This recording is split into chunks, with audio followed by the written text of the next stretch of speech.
اچھا آیت اللہ مرزا شاہ آبادی ایک ہمارے بڑے عارف کامل گزرے ہیں، انہوں نے یہ تاکید فرمائی، اور بھی عرفا نے، انہوں نے تاکید فرمائی کہ جو سورہ حشر کی آخری 3 آیتیں ہیں انہیں بار بار پڑھا کیجیے، اور بلکہ یہ کہ ہر رات اس کے پڑھنے کی تاکید ہے کہ اگر معمول بنا لیں،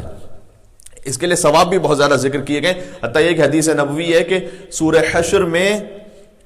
سوائے موت کے ہر شے کا علاج موجود ہے، کیونکہ ان آخری 3 آیات میں سے کوئی نام وہ ہے کہ جو اسم اعظم ہے، فرمایا گیا کہ اسم اعظم کو تلاش کرنا ہے تو سورہ حشر کی آخری 3 آیات میں تلاش کرو، اور اس سلسلے میں بڑی کثیر احادیث ہیں، یعنی کہ اگر کوئی سورہ حشر کو بالخصوص یہ آخری جو 3 آیات ہیں، یہ حدیث ہے، فقط خطابت نہیں کر رہا، حدیث میں ہے، امام صادق علیہ السلام نے فرمایا کہ اگر کوئی ان 3 آیات کو پڑھنے کا عادی ہو جائے، اللہم صلی علی محمد و علی محمد، تو فرمایا کہ جنت و جہنم، 7 آسمان، 7 زمینیں، عرش و لوح و کرسی و قلم اور درخت اور پہاڑ اور پرندے، وہ سب اس کے لیے استغفار کر رہے ہوتے ہیں جو ان 3 آیات کو توجہ کے ساتھ پڑھ لے۔ آیت اللہ مرزا شاہ آبادی یہ فرماتے ہیں کہ ان آیات کو اتنا پڑھو کہ یہ تمہارے وجود کا حصہ بن جائے، اسے بار بار دہراؤ، زبان پر رواں ہو جائے، اگر یاد نہ بھی ہو سکے تو کم سے کم یہ کہ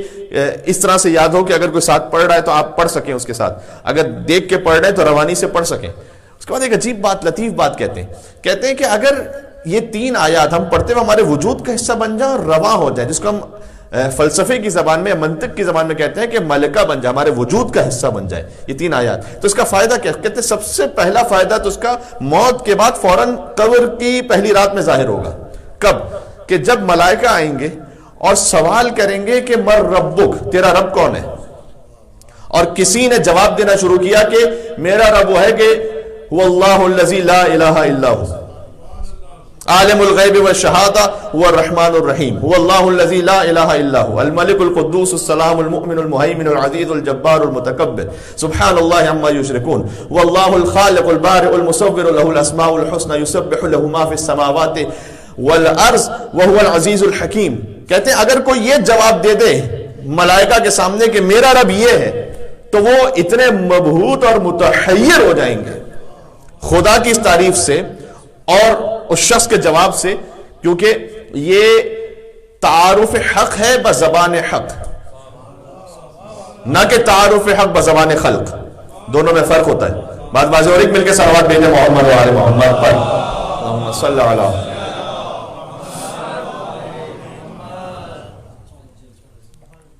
تو روٹین میں لے کر آئیے ان آیات کو انشاءاللہ، اس کا ترجمہ بھی ایک مرتبہ آپ اس کو اچھی طرح سے محفوظ کر لیں اپنے ذہنوں میں، تو اس کو پڑھنے کے لیے لطف بھی آئے گا، اور خدا کا ذکر ہے، اور بار بار اس میں هو اللہ الذی لا الہ الا هو، اللہ اپنا تعارف سے کرواتا ہے کہ اس کے سوا کوئی معبود نہیں ہے۔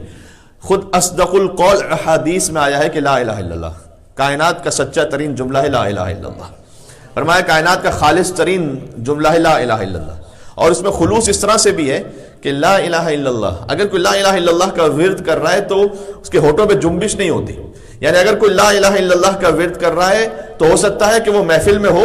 اللہ کا ذکر کر رہا ہو، کسی کو پتہ بھی نہ چلے کہ وہ خدا کا ذکر کر رہا ہے، اس کا اتنا خلوص باقی رہے۔ آپ اس کو چیک کیجئے گا کبھی گھر پہ جا کے آئینے میں، یہاں اس وقت شاید ہوتا ہے آپ محسوس نہ کر پائے اس کو، لیکن یہ کہ لا الہ الا اللہ کا جو ورد ہے اس میں اگر کوئی خاموشی کے ساتھ کر رہا ہے تو ہو سکتا ہے کہ جو سامنے موجود ہے شخص اسے پتہ بھی نہ چل سکے کہ یہ ذکر خدا میں مصروف ہے، یعنی اس میں اتنا خلوص ہے، اس میں اتنی لطافت ہے کہ یہ فقط آپ کا اور خدا متعال کا معاملہ ہے۔ اس لیے صحابہ کرام کے بارے میں لکھا ہوا ہے تاریخ میں کہ وہ اکثر اس ذکر کو پڑھا کرتے تھے۔ اب ظاہر ہے کہ صحابیت میں اور امامت میں فرق تو ہونا چاہیے، اور وہ فرق یہ ہے کہ صحابہ کرام اس ذکر کو پڑھا کرتے تھے، اور ابن ابی العدید معتزلی نے ابھی کچھ دنوں پہلے پھر سے میں نے اس بات کو پڑھا، شرح نہج البلاغہ میں لکھا ہے کہ جب امیر المومنین اپنے گھر سے باہر نکلتے تھے تو ان کا رخ انور ایسا تھا کہ لوگ علی کے چہرے کو دیکھ کر کہنے لگتے تھے کہ لا الہ الا اللہ ما اشجع ھذا الفتى، لا الہ الا اللہ کتنا شجاع ہے یہ جوان، لا الہ الا اللہ ما اسخى ھذا الفتى، لا الہ الا اللہ کتنا سخی ہے یہ جوان، لا الہ الا اللہ ما اتقى ھذا الفتى، لا الہ کتنا متقی ہے یہ جوان۔ تو صحابہ کرام زبان سے ذکر وہ کہتے تھے، اور علی کا پورا وجود ایسا تھا کہ ان کا وجود مقدس جب کوئی دیکھ لیتا تھا، ان کا روح انور، تو اس کی زبان سے لا الہ الا اللہ جاری ہو جاتا تھا۔ دیکھیں تمام انبیاء کا کام کیا تھا، وہ آئیں اور انسانوں سے لا الہ الا اللہ کہلوائیں۔ تو جو تمام انبیاء کی تبلیغ تھی وہ علی مرتضیٰ کے چہرے سے روشن اور عیاں ہو جاتی تھی۔ تو لا الہ الا اللہ، اور اس کے بعد خود لا الہ الا اللہ میں تفصیل ہے کہ لا الہ الا اللہ ایک کلمہ ہے، لیکن یہ کلمہ طیبہ فرمایا کہ شجرہ طیبہ کی طرح ہے، سورہ ابراہیم میں آیت موجود ہے یہ، یعنی یہ کہ لا الہ الا اللہ پھر اپنے سارے اثرات رکھتا ہے، کوئی معبود نہیں سوائے خدا متعال کے۔ یعنی جب ہم نماز میں کہہ رہے تھے اللہ اکبر،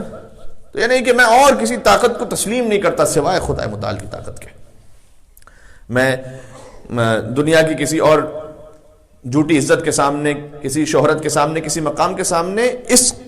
قوت کو، یعنی اپنے اس عقیدے کو سرنڈر کرنے کو تیار نہیں ہوں کہ لا الہ الا اللہ خدا متعال، وہ اس کے سوا کوئی معبود نہیں ہے۔ جب ہم کہتے ہیں نماز میں اللہ اکبر تکبیرۃ الاحرام، تو 7 مرتبہ مستحب ہے کہ، یعنی 6 مرتبہ تکبیر، 7ویں مرتبہ واجب کی نیت سے کہیں اللہ اکبر اللہ اکبر اللہ اکبر اللہ اکبر اللہ اکبر، یہ مستحب ہے کہ 7 مرتبہ تکبیر کہہ کے نماز کا آغاز کریں۔ ہمارے ایک دفعہ اللہ اکبر کہہ کے آغاز کرتے ہیں، ورنہ 7 مرتبہ، یعنی 6 واجب مستحب کی نیت سے کہیں اور 7ویں پھر واجب کی نیت سے تکبیرۃ الاحرام کہہ کے نماز کا آغاز کریں۔ تو اس کا بھی فلسفہ علماء نے یہ لکھا ہے کہ اللہ اکبر اللہ اکبر اللہ اکبر، یعنی خدا بڑا ہے اور خدا بڑا ہے اور خدا بڑا ہے، یعنی یہ کہ میری اپنی طاقت، اسے میں کچھ نہیں سمجھتا، میرا اپنا مقام، میری اپنی ویلتھ، میرا کوئی بڑا نہیں ہے صرف اللہ اکبر اللہ اکبر اللہ اکبر اللہ اکبر، تمام طاقتوں کی نفی کر دی، خدا بڑا ہے، پھر اللہ اکبر کہہ کے نماز شروع کریں۔ میں نے عرض کیا کہ سورہ حشر کے لیے روایات میں احادیث ہیں کہ اس کے پڑھنے والے کے لیے کیا کچھ ثواب اور اجر ہے، لیکن ظاہر سی بات ہے کہ وہ ثواب اور اجر اس شخص کے لیے ہے کہ جو اپنے وجود کا اسے حصہ بنائے اور فقط لقلق لسانی کی حد تک نہ ہو،